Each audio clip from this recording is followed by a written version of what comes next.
we were getting phone calls from people at that point who were really struggling, to be honest, in those early stages. And I think it was a big period of readjustment for everybody. And so people were less inclined to come at that point because they would think they were cracking on and doing what they needed to do, um, and learning how to do things in a different way. But also, there's that sense, there's all this awfulness going on in the world.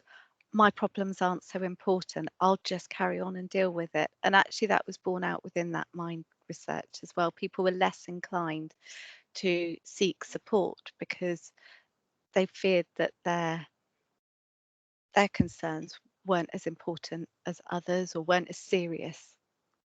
I think you can totally sort of empathize with that Mm, point of view, can't you? But mm, there's only certain amounts of sort of training that you can have, and only certain amounts of resilience that you can build up over a certain period of time before I imagine that becomes almost exhausted. And I think it became quite clear quite early on that this wasn't going to be something that we would beat in 6 weeks, that it yeah. was going to be an extended. And I wonder if that was part of the thing that people actually couldn't see an end at all to that pandemic sort of stage, particularly in the early stages.